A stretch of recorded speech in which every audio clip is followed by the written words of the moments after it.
You are not prepared!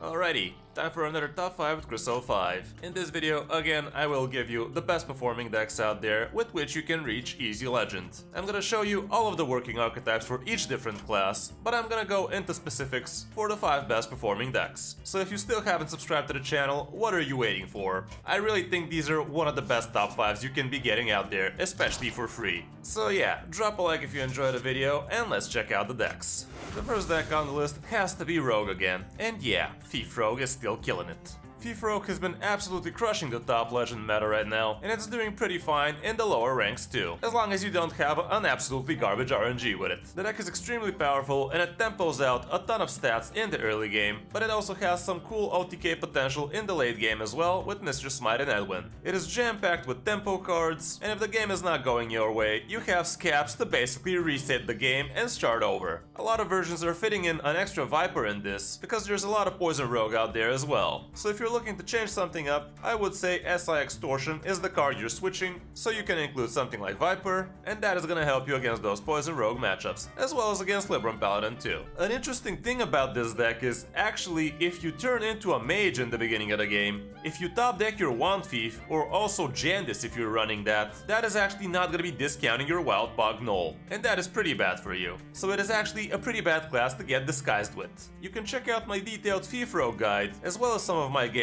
on my road to legend too, if you want to get a better idea how to play with and against this deck. As you can see, the matchups are very green. The only somewhat problematic matchups would be Libram Paladin, Big Priest, as well as Quest Hand Warlock. Everything else is basically under the knife. For the mulligan, when going first or second, Wild Pog Gnoll, Blackwater Cutlass, and Double Agent will always be keeps. When going first, Extortion is also not a bad keep, and Swashbuckler is okay, but personally I honestly do not overkeep this one. Edwin is also a pretty important card for you, especially in some matchups, so if you think that's how you're gonna be winning that game, it's not a bad idea to actually hold on to Edwin early on. Because if you actually don't top deck this in your first 25 cards, at the end your OTK potential is not gonna be that big. Scabs can also be an interesting card to keep, as well as Secret Passage, but don't overkeep these bottom cards if you already don't have some of the good cards at the top. Going second is pretty much the same, but you can also consider keeping a Prize Plunderer so you can be a lot more reactive. Wand Thief and Swashbuckler are still okay, and the others are still pretty decent too. The deck is not too expensive, but it's definitely getting nerfed. Like, it is impossible for this to remain at the current state it is, and probably Wild Pog Gnoll is gonna be the one who gets cut down. So if you're planning to craft a lot of cards for this, do not think you're gonna get a big ol' refund at the end, it's just gonna be a couple of rares. Unless they actually address the real elephant in the room, which is Shadowcrafter Scabs, which is by far the most insane and overpowered hero card from the expansion.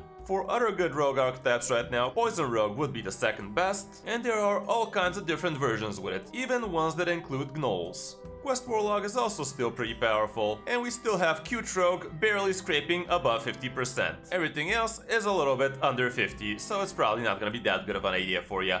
The next deck on the list is gonna be Beast Druid, which is actually taking the meta by storm. Beast Druid is a very interesting archetype, which can go very fast in the early game, but it also has huge mid game and decent late game potential too. You have the good Aggro Druid core cards, as well as some new interesting inclusions, like Ivas the Forest Lord, the Frostwolf Kennels, and Wildcard Guff, and the new Frost Saber Matriarch. We're also having some new interesting inclusions that didn't usually get included in Aggro Druid, like Umber Owl because you have a good amount of spells, Kazaka's Golem Shaper because you don't need any other 4-drops right now that much, Speaker Gidra, which can be a pretty good reactive card, and we also have Living Seed so you can tether out your Frostwolf Matriarchs and Umber Owls, as well as some defense with Frogrove Sentinels. It's a very interesting list, and you can zerg the board early on, but even if your opponent keeps on removing your stuff, they eventually run out of steam and you keep on refilling like there's no tomorrow. You can be ramping up to 20 mana as well, and Ivas the Forest Lord can become insanely huge too, but generally the game isn't really lasting that long. For the matchups, other Aggro Druid versions and Beast Druids are somewhat problematic, which is kinda weird, but it is what the stats look like right now. Priests are not gonna be your friend, but that's a good thing cause you're not seeing Priest on ladder anyway. Quest Hand Warlock is gonna be horrible, which is something you are probably gonna start seeing a lot more nowadays. And also Boner OTK Shaman is not a great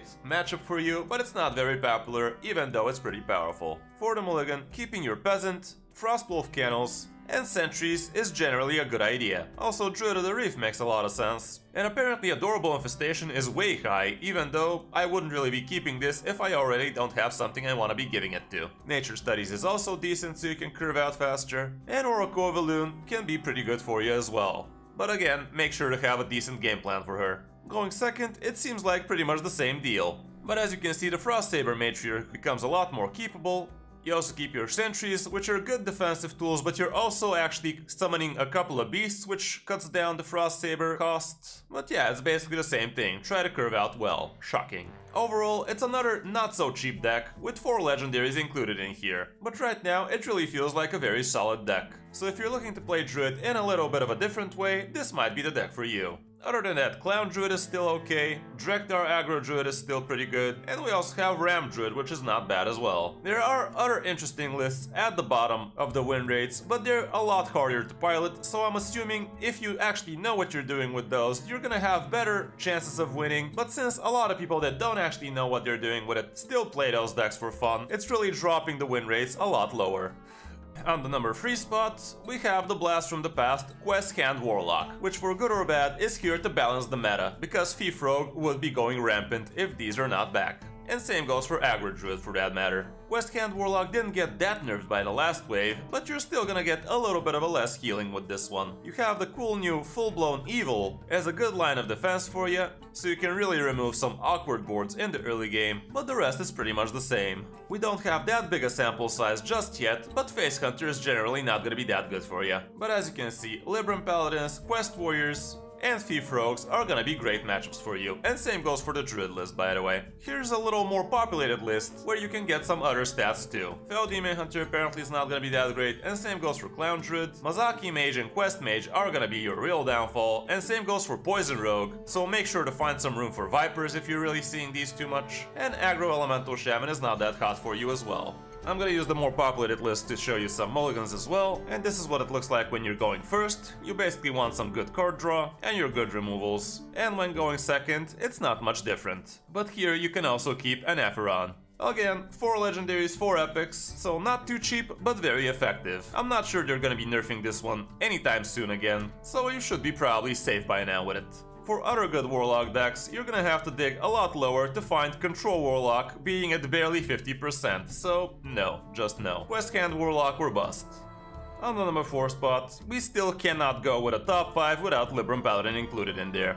Libram Paladin is still one of the simplest and easy decks to be climbing to Legend with, and you generally just overwhelm the opponent with brute stats. There's nothing really that stands out in this list aside from Satan the Scarlet, which just makes this deck a little bit more expensive. This particular version is not running the Trogs, but if you're missing some of these legendaries, a couple of Trogs will always be decent substitutes. Baroff is a pretty good board clear for you, but if you don't have him, a Libram of Justice can also kinda do the trick for you. But the problem is, a Libram of Justice cannot be comboed with a Broom, which is the real benefit of having Baroff in here. But it's still gonna be a good way for you to actually have a target for Blademaster Samuro like that, if you haven't buffed him big already. Everything else is absolutely standard Libram Paladin. Matchup wise, Priests and OTK and Quest Shamans are gonna be pretty bad for you, but also Poison Rogue and Quest Rogue are not gonna be great for you too. But Thief Rogue is gonna be a very good matchup, and same goes with Quest Warrior and Face Hunter and even Quest Hand Warlock. So all in all, you should be having a very good time. Druids are also gonna be okay for you.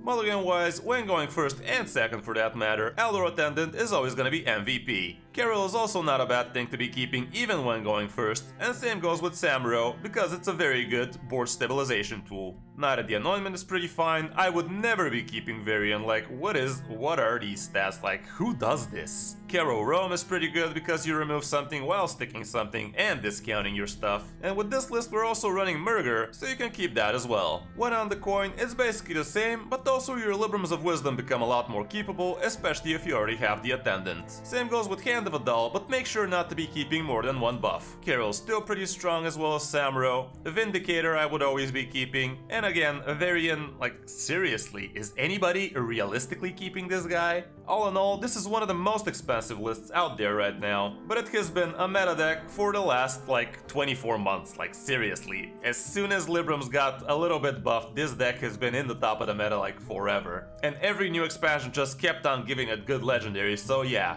we're sitting at 8 right now. I do believe Lightforced Carol deserves a nerf, so that would be the risky card here. But even after a nerf, I do believe she's gonna be very worth it, cause she is very close to Scab's level broken. If you don't have the Libram Paladin list yet, I would not advise you to be crafting this, because you just simply do not have enough time to enjoy it. You have literally like 3 months and some days to be having fun with a deck like this, and having to spend over 10,000 dust for it, it's just not gonna be worth it, boys. If you want to be playing Paladin, but cheaper, Buff Paladin is actually not that expensive. But that's basically it. Either go for Libram Paladin or for Buff Paladin. Big Paladin is just gonna be a bait for you.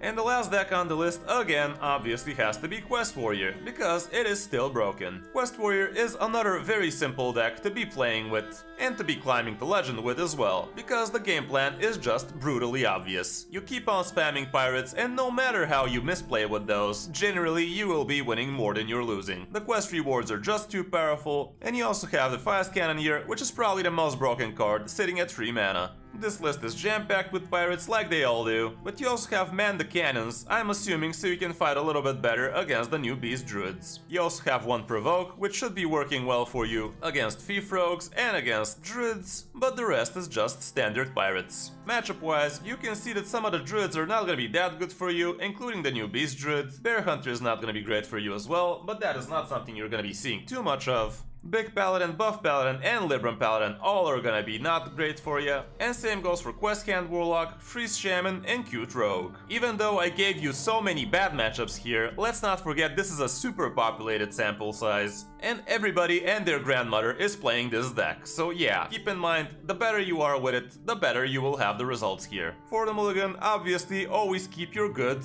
cheap pirates. When going first, this is what it looks like, and when going second, even Mistress Smite becomes a lot more keepable, and same goes for the Fast Cannoneer. But yeah, when going first, keep your good, cheap pirates, and when going second, you can consider a little bit more expensive pirates.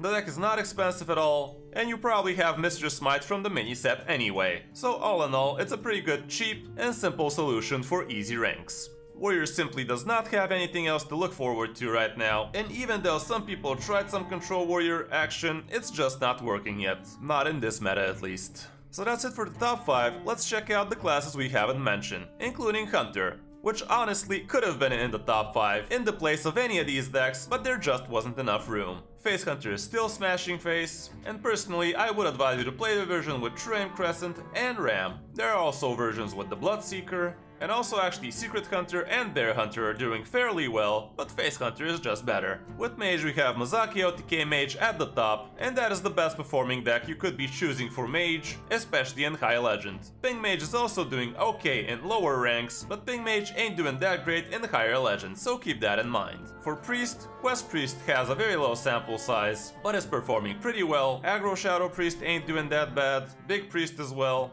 And we actually saw Control Shadow Priest taking #1 Legend not too long ago, and I'm assuming that's because it's doing fairly well against rogues. Miracle Priest is also doing fairly okay, but all in all, not big of a sample size right now. With Shaman, Boner OTK Shaman is the serious deck for the class, as well as Quest Shaman, and those two are doing okay in top Legend. Evolve Shaman is actually creeping in lower ranks at least. Aggro Elemental Shaman is doing okay, but anything that relies on their weapon too much is probably not gonna have a super good time in this Viper infested meta. And we also still have Burn Shaman and all sorts of iterations of Freeze Shaman and stuff like that. So yeah, that's gonna be it for this video, guys. Hope this helps you figure out what you wanna be playing in this new Alterac meta. Don't forget you can hire me for some Hearthstone coaching if you wanna be climbing the Easy Legend as well. Thanks for watching, I'm Kris05, and I'll see you in my next video or stream.